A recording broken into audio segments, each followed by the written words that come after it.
Now you can search for new episodes by subject matter at londonreal.tv. Brought to you by Squarespace, the all-in-one platform we use at London Real. Something we haven't talked about is the American media. Now, I don't live in America anymore, and so like when people like, Rogan or other people talk about Fox News, that seems to be the one that gets everyone going as far as this catch-all, almost ridiculous media organization that typifies like American, I don't know what it is, malaise or something, but that seems to be the catch-all. But I don't watch it, so I don't know. I don't see the girls in the short skirts and the goofiness that happens, which is so-called news. Obviously, that must be on your radar, the American news media. And what is it like? Is it something you look at? Is it something that's gone too far? Is there some... I honestly don't even know. Man, I think, like I said, when it comes to TV, I think Anchorman is a documentary. I think it's like a really, really good piece of cultural criticism about what's going on in TV news. And what do you mean by that? I just think because it's just like so much of it is just so patently unbelievable. It's just it's these over-made up people delivering lines that they like where half the time they don't even know what they're saying. Freaking Jen Psaki yesterday, the State Department spokesman, for God's sake, started accusing Ukraine of like, oh, well, there's been loads of carousel voting. And Matt Lee from AP asked her, like, what is carousel voting? She said she didn't know. Do you know what I mean? Like, I mean, it's that culture, yeah? So I think, so I don't watch it. I don't watch Fox News, ever, I watch a bit of HuffPost, because they do live stuff online. So I'm more interested in line. I'm not interested in American TV news. So like people I'll always keep a close eye on what Miriam at BuzzFeed is up to. Great girl. She's a former Moscow correspondent for The Guardian. So I'll watch the guy. I'll watch them. I'll watch Vice. I'll watch Huff.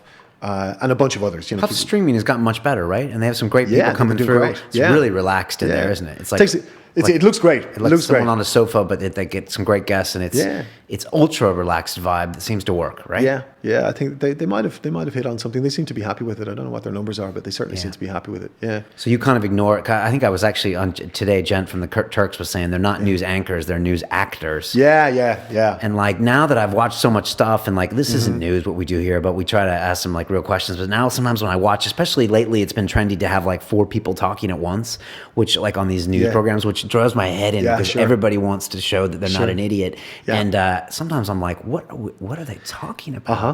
I think like to me that that's where the breakdown happens. I prefer something more discreet, like manageable. Its parameters are smaller. I don't want to have to deal with this multiple voices and this performance of this theatrical kind of disagreements. It's just like watching politicians. Do you know what I mean? Back in the day, they just had politicians come in and point fingers at each other. And all they did was reaffirm the fucking consensus of their own two sides. And this comes back to it. The goddamn opposition to the two sides is the problem. We need a different way of doing things. Right. We need a different way of thinking about things. And all these guys do is go, you're wrong, no, you're wrong. I'm right, you're wrong. I'm right, you're wrong. It's just a self-fulfilling prophecy, two-way street. So I think, I just don't have a lot of time for me personally. It doesn't bring a lot of value to my day unless you've got it comes back to people that I'd always love to hear, who can deliver something in a brilliant soundbite, for example, or who can just make perfectly sensible statements. Someone like Noam Chomsky, for example. Common sense. Right. Just good common sense. You know what I mean? Right.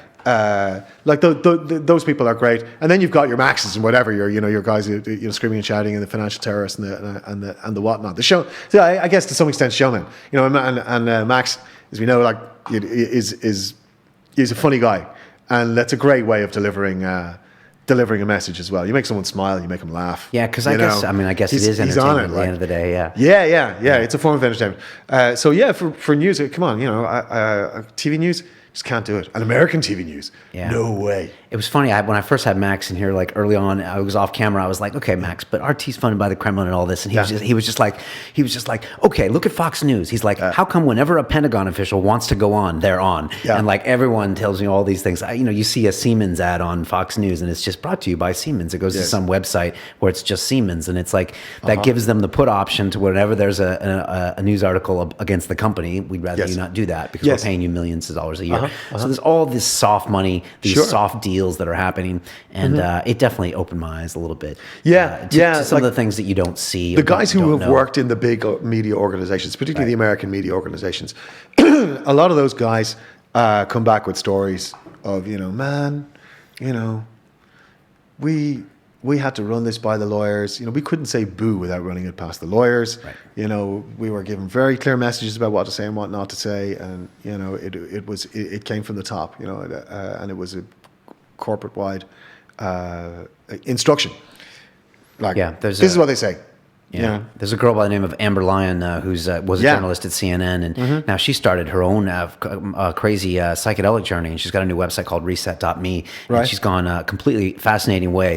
Stuff that we talk a lot about on the show as well, and I think she spent a year now doing this whole new project, and it's really fascinating. But she had some crazy and fascinating horror stories. She did, didn't she? Resign from CNN? Huh? Yeah, she did. Yeah, she did. And if I'm not mistaken, there's a lot of these kind of stories that are out there. Sure, there's and everybody knows him, but nobody. Did you ever read about him? Did you ever see him? Did you ever see him in the newspapers? Right, and mainstream America never hears about that either. Come on, Also, we're over here in England, and we're surrounded by lots of different countries, lots of different political agendas. You take someone, and nothing against the Midwest, but in the middle of Kansas, and that's what they see every day on their television. There's not a lot of new perspectives. Sure. I mean, my parents live in America, but when you're in America, the world is America.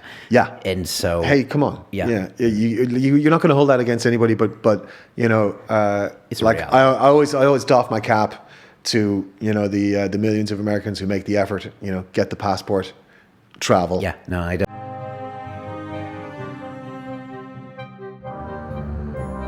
We take real pride in our websites and who we work with on the show, and those are the guys at Squarespace. They've been running our website londonreal.tv and our siliconreal.com for over a year now, and they are an all-in-one platform to make it fast and easy to build your own professional website or portfolio.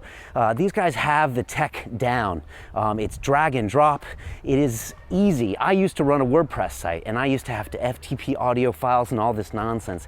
And now when you see these blogs that I write every week where I talk to you about my personal impressions of the guests, I literally just bust those out, drop the picture in, boom, and it's done.